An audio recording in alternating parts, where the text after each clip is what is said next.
We've gathered, three of us together in the Pilates industry, to have a bit of a chat about how the Pilates industry has developed over the last few years. So Pilates in Australia has been here probably since the mid 1990s, and then from then it has grown. From that point, lots of different training schools have developed within Australia and across the world, so that we've seen Pilates go broadly, more so outside of rehabilitation, into fitness.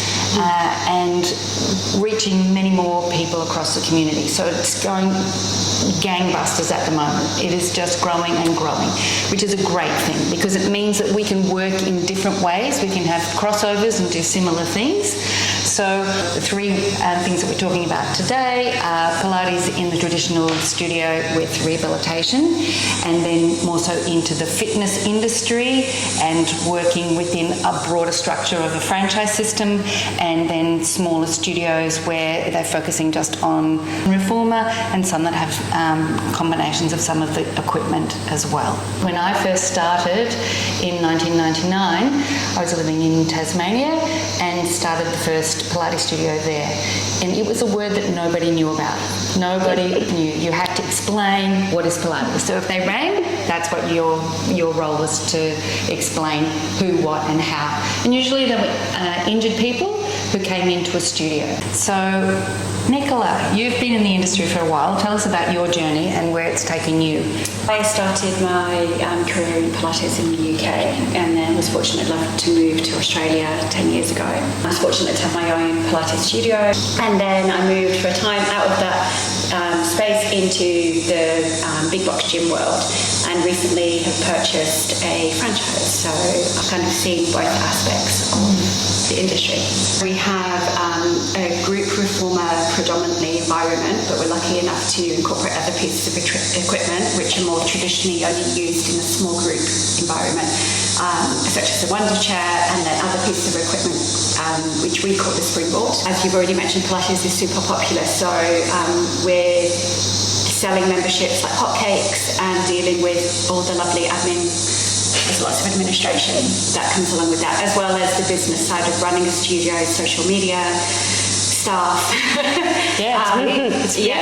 It's the greatest thing that comes from this is that, okay, the three of us love Pilates and we know that it's benefited our bodies, is that the broader public, they're getting the chance to have more information about their own bodies. Overseeing that is a professional body. So within the Pilates industry in Australia, we've got two professional bodies. We have Pilates Association Australia, the PAA, and we also have Oz Active, so a fitness and wellness association. Make sure that your course, whichever one it is, gives you the opportunity to be a member of one of those professional associations, because then you're part of a professional network. Then if you need some guidance, you need some professional development, or you've got some questions, there's a network that you can go to for help. I'd like to hear what Renee's story was, that she went through her training and then what? I think I was really grateful and lucky enough that when I finished my training, and who I trained with, my mentor, she had so much wisdom and a lot of guidance and needed to do that, and she helped kind of push me in the direction that she knew that I would really be successful in. And the way that I found Pilates was through my own rehabilitation, like quite a lot of us, and I knew that I had a special spot like treating and helping athletes, because that was my background. And I went over to Spain and I helped train athletes, and I wouldn't have been able to do that if I didn't have my diploma. From there, I've changed my style of teaching. I've learnt more. I love my group reformer. I've gone between franchise studios, group reformer studios. I run classes and also do work online. So there are so many options too. If you don't want to go out there and teach a group class, that you can still use skills and be rewarded supported in other ways. Yeah. Who would have thought that in our training programs we actually have units on marketing, because you do have to market yourself. You actually are more likely to be running your own business in this industry, and also you need skills in front of a camera.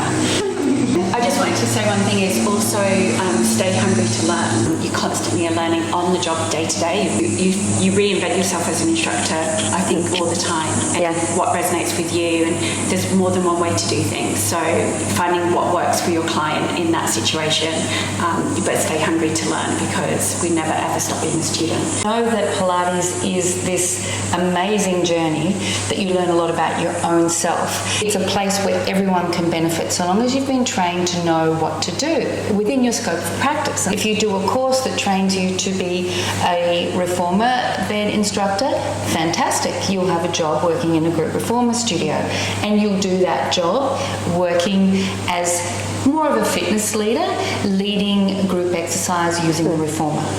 You might choose to work in allied health practice alongside osteopaths and physiotherapists, or in a traditional boutique studio where there will be reformers, wonder chairs, Cadillacs, barrels, circles, rollers, and mat work. Lest we forget, the foundation of Pilates is what Joseph developed first, which is the mat work. And that's where you build strength from within that you can then take onto each piece of equipment. So many choices within the industry. When you're on your journey of inquiry, just know what you'd like to do at the end.